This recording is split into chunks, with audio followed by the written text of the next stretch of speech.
Je m'appelle Léa Naon, je suis tatoueuse sur mon bateau à Douarnenez. C'est un remorqueur de rivière qui doit avoir bien 100 ans, vu qu'il est rifté. Donc c'est la seule trace que j'ai pour savoir d'à peu près de quelle année il date, parce qu'on n'a aucune idée d'où il vient et tout ça. Donc c'est un bateau très mystérieux.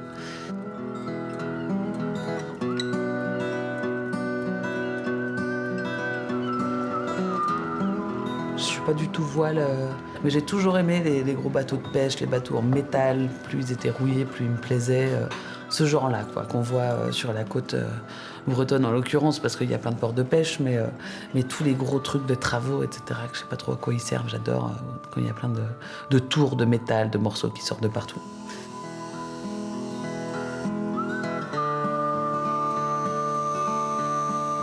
Ça va bientôt faire 20 ans que je tatoue. J'étais à l'école Boulle où j'ai passé mon bac à Paris. Et j'avais pas bien compris que j'étais là pour redessiner la machine à laver du siècle à la Philippe Starck, en fait. Moi, je pensais que j'allais... je voyais ça un peu comme les beaux-arts, j'avais pas compris que c'était de l'art appliqué, je savais pas ce que voulait dire appliqué. Après, j'ai vite tatoué, finalement. Après le bac, 19 ans, c'était parti. Et puis voilà, c'est pas pareil.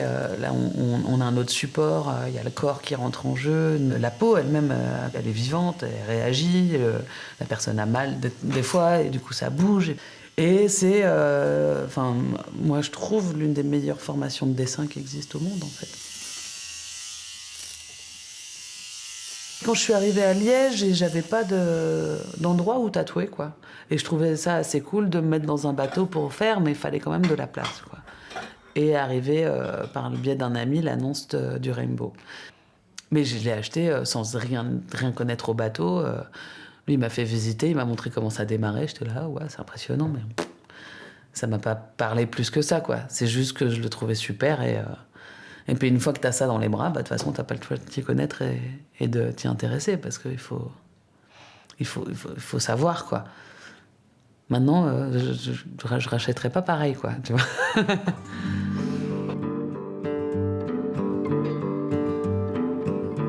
En fait, le chantier a duré 3 ans.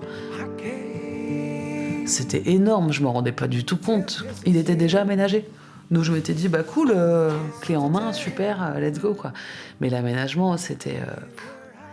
non, c'était beaucoup trop à l'arrache pour pouvoir travailler dedans. L'électricité n'était pas au point. Carrément, j'y comprenais rien du tout, quoi. Et il y avait aussi, surtout, des très gros travaux à faire au niveau de la coque. Donc là, tu rentres c'est les fondations de n'importe quelle maison. Tu vois, là, on parle carrément de la toiture, en fait. I was talking to you, a little embarrassed, a little nervous, like a little girl. Ah bah Léa, c'est ma sorcière, ouais, c'est un moteur. Plein de monde avec qui tu parles pourront te dire, elle rayonne et elle est moteur. Donc c'est chouette. Moi, elle m'a poussé à faire des choses que j'aurais jamais faites sans elle, que je soupçonnais même pas en moi.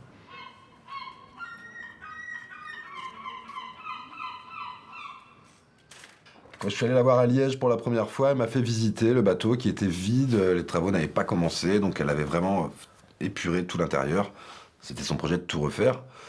Et elle, il n'était pas clair encore pour elle qu'elle vienne ici à Douarnenez, en fait. Donc nous, ça commençait, notre histoire, on s'était vus, bon, ça collait bien entre nous depuis quelques années, parce qu'elle venait souvent voir son père ici. Du coup, j'ai fait des allers-retours ici, j'ai commencé à tatouer ici. Ça a pris direct. Et puis à force de venir ici et de voir que ça me plaisait bien, la vie ici et tout ça, je me suis dit, le paysage est quand même vachement plus chouette que la Meuse et la vue sur l'usine Jupiler, qui est un paysage que j'adore, hein. J'adore les usines un peu désaffectées aussi et tout ça, mais pour une vie de tous les jours, quand même ici, c'est un peu exceptionnel. Donc je suis allée à la capitainerie, puis j'ai fait une demande d'emplacement permanent.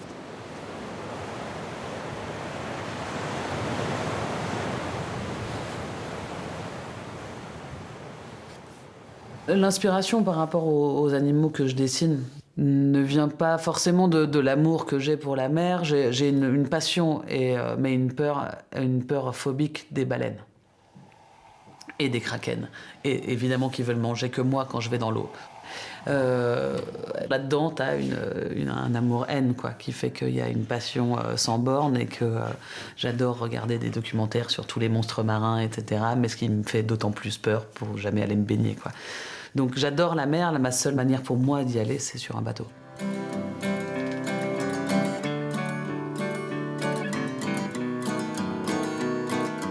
Donc heureusement que je me suis bien entourée. Donc il y avait d'abord Hugues, mon chéri, qui heureusement pour moi n'est pas parti en courant. Et que j'ai eu des gens assez fous pour me suivre en sachant que j'avais jamais fait ça, quoi. Et tu deviens capitaine, malgré toi, parce que c'est toi qui as le bateau, c'est toi qui prends les décisions. C'est toi qui passe le permis, mais j'ai passé un permis mer sur la Meuse, où ton test pratique, c'est de faire des slaloms entre les ponts, quoi. Tourne, t'as pas... Lâche. Alors aujourd'hui, après une mise en sécurité du bateau...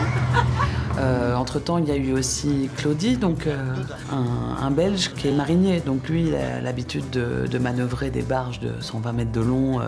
C'est un capitaine absolument fou, mais super fort, quoi. The sky is turning blue, but I'm flying through here. The sunshine on the ocean. Mais au début, lui, il devait rester que 3 jours avec nous pour nous lancer. Et il a bien vu la galère que c'était à chaque écluse, que le bateau était pas manœuvrable.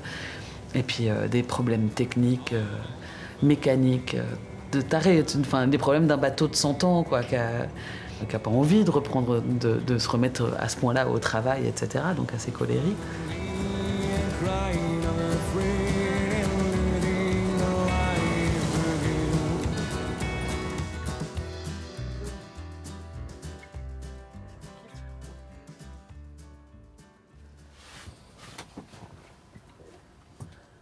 Ok, il y a vachement plus de mailles d'un côté que de l'autre. Donc en effet. Et il y a eu Gix aussi qui s'est joint à nous à partir de Honfleur, donc pour toute la mer. Donc lui, il est marin de formation et il s'est occupé surtout des caps, des marées. Donc c'est lui qui faisait le point sur les cartes toutes les heures, à nous dire bah, tu prends tel cap et puis voilà. En gros, sans lui, on serait déjà dans des rochers. Enfin, on n'aurait jamais quitté Honfleur et on serait dans des rochers en 2 secondes, quoi.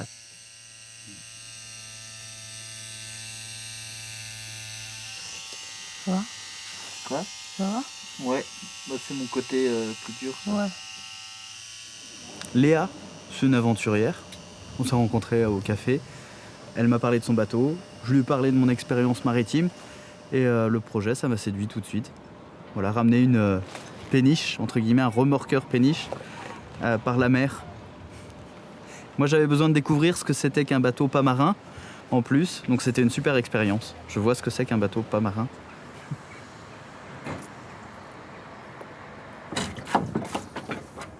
Si j'avais pu y aller qu'avec des canots, je l'aurais fait parce que ça me faisait peur aussi à fond de prendre la mer. Donc le fait de prendre la mer, c'était quand même le challenge. Enfin, c'était un peu le voyage de ma vie et que je ferais pas 2 fois. Encore moins maintenant que je l'ai fait, que je sais que c'était la connerie à pas faire et je ne le referai pas, quoi. Ça, c'est sûr.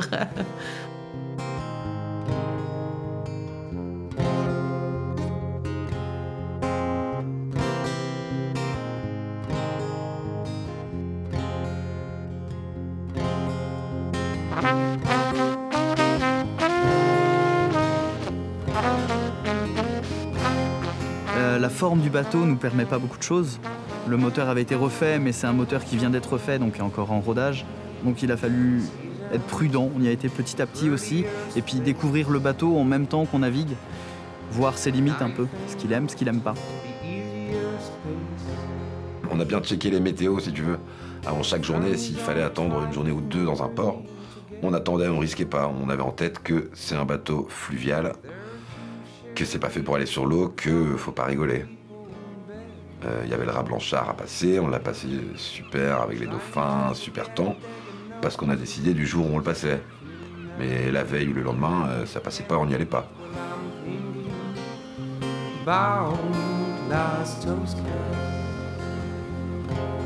Donc Cherbourg-Jersey, ça s'est super bien passé, le rat Blanchard qui est réputé assez méchant, ça s'était super bien passé. On s'est dit le lendemain, de Jersey, on part à Roscoff tout de suite. Et au final, entre Jersey et Roscoff, là, on a vraiment eu du gros temps. Et là, ça rigolait plus du tout qui cassait à l'intérieur du bateau. Le vent qui fait que le bateau fait ça, plus le courant qui fait que le bateau fait ça. Et là, on voit les limites du bateau, ce qu'il peut faire et ce qu'il peut plus faire.